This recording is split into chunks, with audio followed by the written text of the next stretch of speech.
Buenas tardes, estamos transmitiendo para tratar el tema de un trastorno llamado prosopagnosia.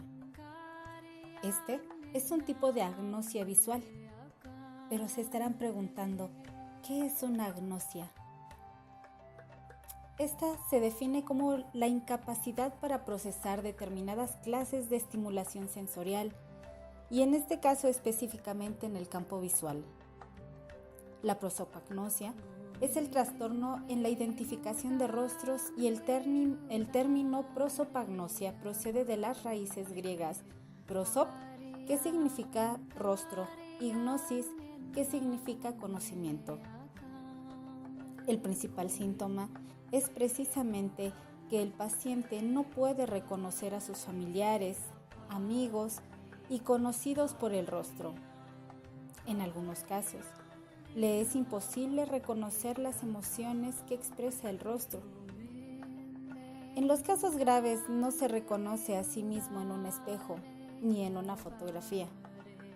Sin embargo, no hay dificultad en identificar un rostro como tal. Es decir, el paciente sabe que un rostro es un rostro, mas lo que no puede extraer es su identidad. Desgraciadamente, esto le provoca a quien la padece problemas psicosociales, como ansiedad ante la imposibilidad de reconocer a los demás. Piensa que puede ofender a los otros o tiene miedo y evita algunas situaciones sociales que suponen un desafío para sus habilidades de procesamiento facial. Pero hablemos de las causas. ¿Qué es lo que origina este trastorno? Mencionemos algunas. En especial, la patología en la niñez puede ser atribuida a episodios prenatales o perinatales, como por ejemplo, asfixias o encefalitis.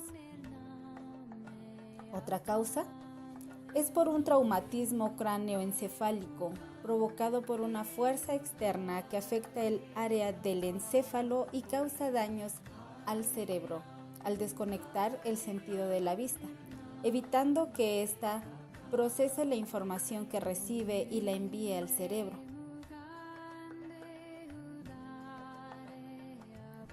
También encontramos el ataque cerebrovascular que provoca una parte o la mitad del cuerpo que pierde la movilidad al afectar el lóbulo temporal u occipital del cerebro, ya que el flujo de sangre se detiene y evita que el oxígeno llegue al cerebro, provocando la muerte de células cerebrales.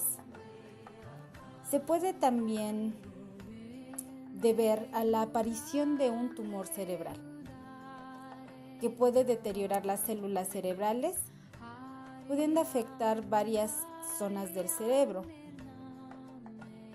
Y por último, las infecciones que afectan al sistema nervioso central, como la meningitis y la encefalitis, que afectan al encéfalo y a las membranas que lo recubren, enfermedades degenerativas del cerebro.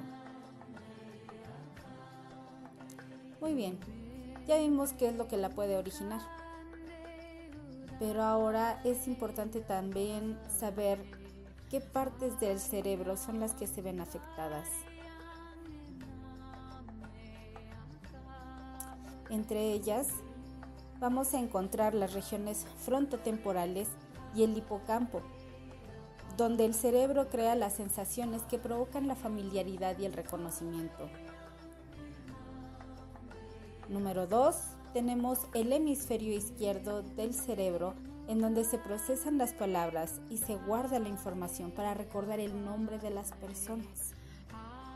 Número 3, las regiones del lóbulo parietal encargadas de memorizar la información relacionada con las personas que conocemos. Número 4, la corteza visual de asociación es la corteza visual de asociación es la que permite visualizar los objetos. Esta construye una imagen y el cerebro la procesa creando un estímulo familiar. Bueno, Ahora es importante saber que hay dos tipos de prosopagnosia, que son la congénita y la adquirida. Bien, en la congénita, como lo dice su nombre, es de carácter hereditario, y la adquirida es provocada por un factor que no tiene que ver con la herencia, sino con algún factor externo o desarrollado. Y que también este trastorno se divide según el grado de la dificultad que presenta el paciente, que además de ser adquirida y congénita, puede ser diferenciada en prosopagnosia apercitiva. Es cuando pacientes no saben que un rostro es un rostro, ya que pueden diferenciar todos los órganos que lo conforman, no sé, un pie, un brazo, intestinos, qué sé yo, pero no pueden identificar un rostro. La prosopagnosia asociativa, aunque el rostro les sea familiar, no pueden reconocer los gestos faciales que estos presentan. El paciente puede saber de quién se trata, ya que distingue su cabello, ropa, forma de caminar, lunares o cualquier signo que le ayude a identificar. La prosopagnosia discriminativa no identifica un rostro que acaba de ver si este cambia de espacio. La prosopagnosia identificativa, que es reconocer la cara de una persona, pero pueden saber quién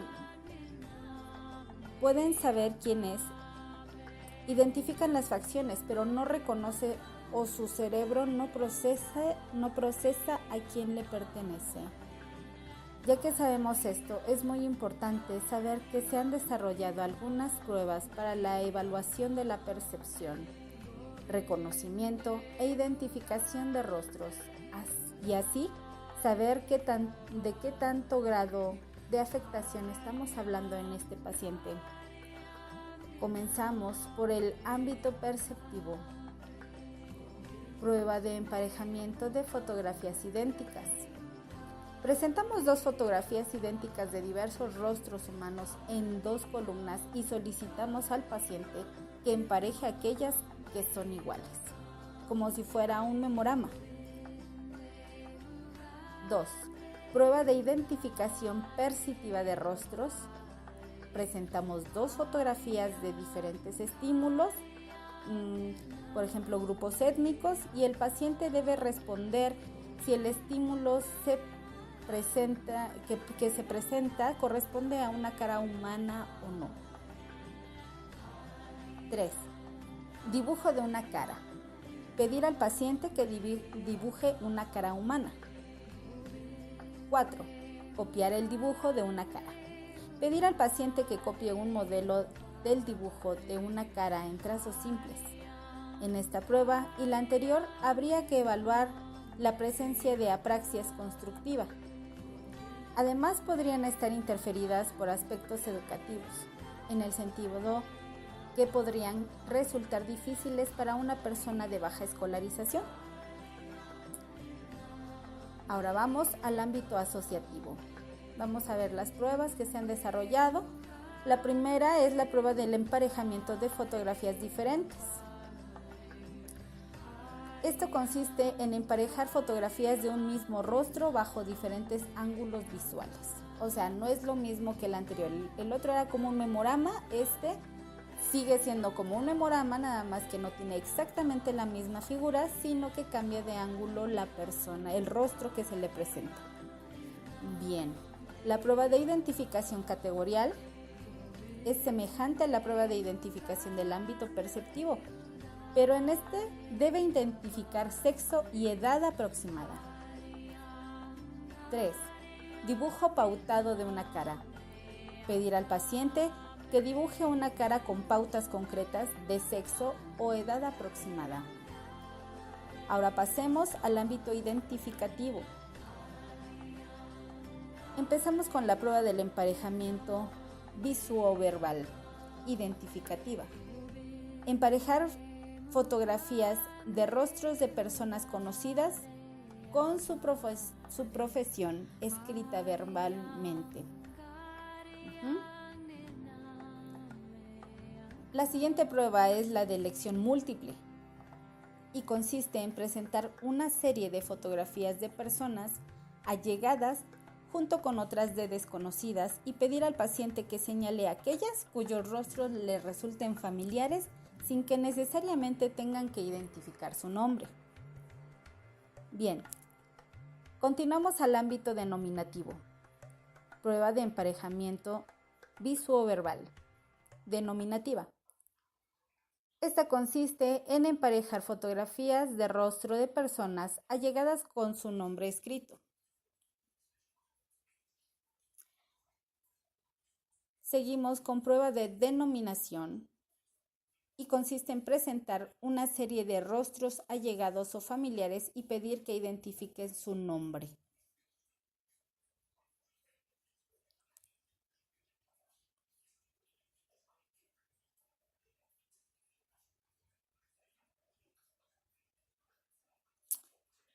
Muy bien. Vamos a continuar con la identificación de expresiones faciales y estados emocionales.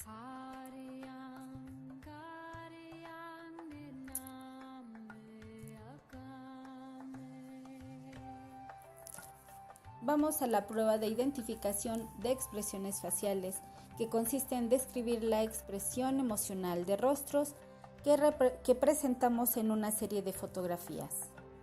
Una alternativa puede ser mostrar varias fotografías de rostros y pedirle que señale aquel o aquellos que manifiestan una determinada expresión facial y emocional. Podrían aplicarse pruebas de taquitoscopio. ¿Qué es un taquitoscopio? Es un aparato que sirve para presentar a una persona imágenes luminosas durante un tiempo muy breve, con el fin de experimentar y medir ciertas modalidades de la percepción, para evaluar la rapidez perceptiva en determinadas características faciales. Asimismo, pueden realizarse pruebas de memorización de rostros para su posterior recuerdo o reconocimiento en tareas de elección múltiple. Si bien no se ha desarrollado un tratamiento específico para este trastorno, sí se puede apoyar a quien lo hace con estrategias compensatorias. Por ejemplo, para que el prosopagnóstico sepa quién se acerca, la persona diga su nombre en voz alta y que de esta manera el paciente sabrá con quién está hablando, evitando la incertidumbre de no saber la identidad de la persona que se acerca. Pues bien, creo que hemos tocado todos los puntos y ahora tenemos claridad del conocimiento de este tema. Así que si encuentras a alguien con esta afectación, sabrás hacia dónde direccionarla de manera adecuada y eficaz. Antes de terminar, quisiera dejarles 3 preguntas para reforzar el conocimiento de este trastorno. ¿Qué síntomas presenta la prosopagnosia? ¿Cuáles son las causas de la prosopagnosia? Y por último, menciona 2 de las áreas afectadas en el cerebro que originan la prosopagnosia. Con esto concluimos. Muchas gracias por escucharnos.